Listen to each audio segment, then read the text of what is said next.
You're looking at police dash cam video, a traffic stop of 57-year-old Floyd Dent, who is driving his Cadillac in the city of Inkster.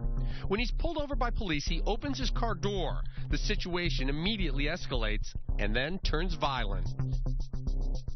According to police reports and court testimony, Inkster police officer Melendez puts Dent in a chokehold and then delivers 16 blows to his head. A second officer, Zielinszewski, struggles to handcuff Dent. A third officer, Kritzers, runs up and tasers Dent 3 times, twice in the stomach, once in the leg. Several Michigan State police officers respond as backup and are also on scene. Police say they were protecting themselves. Dent says he doesn't know why he was pulled over or why he was viciously beaten. Next thing I know, Officer runs up to me with his gun, talking about blowing my head off. Then he grabbed me out the car, and started beating on me. I just couldn't believe it. Police say they first saw Dent's car through binoculars. They were watching an area known for drug dealing. They followed Dent's car and say he did not properly stop at a stop sign.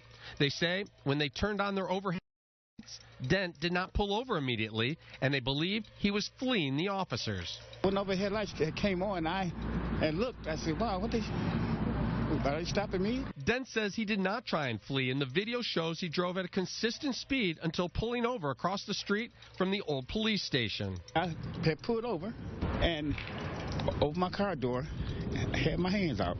When the car door opened, the police say they ordered Dent to put his hands up, but they could only see one of his hands. They say Dent yelled at the officers, "I'll kill you."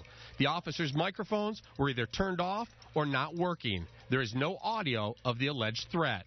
Greg Roll is Dent's attorney. That you have 6 responding vehicles and not one officer is equipped with a microphone to take down this alleged threat.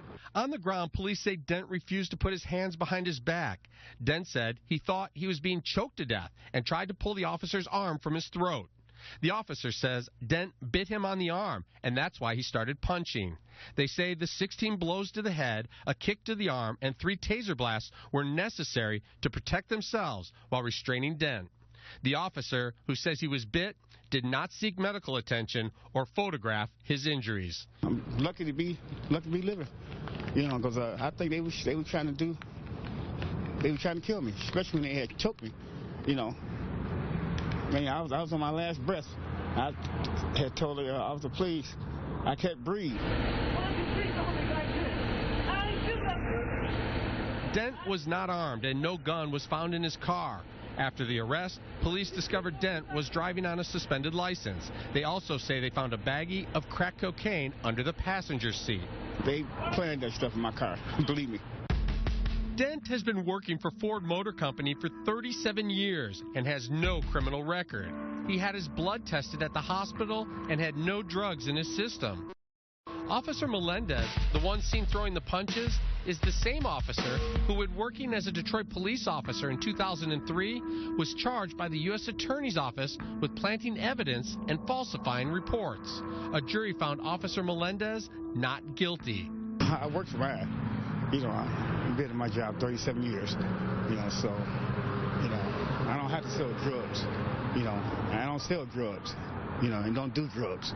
Floyd Dent is African American. His attorney says the 3 officers who made physical contact with Dent and 7 more who arrived as backup are all white, and that concerns him. In this type of climate, it's just remarkable that things of this still go on.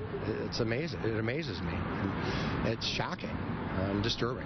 A judge looked at the video and dismissed multiple charges, saying there is no evidence that Dent was fleeing and eluding police officers, no evidence that Dent was resisting arrest, and no evidence that Dent assaulted any police officers. Inkster police launched an investigation immediately and asked the Michigan State Police to investigate as well.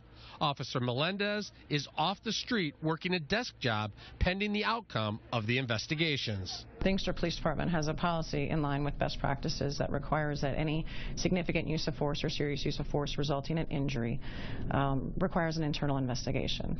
That I was notified that night of the prisoner going to the hospital, and the investigation was ordered immediately, and it's ongoing at this time. I'm getting tears thinking about it. I don't even want to watch the tape of them beating me, because I get upset.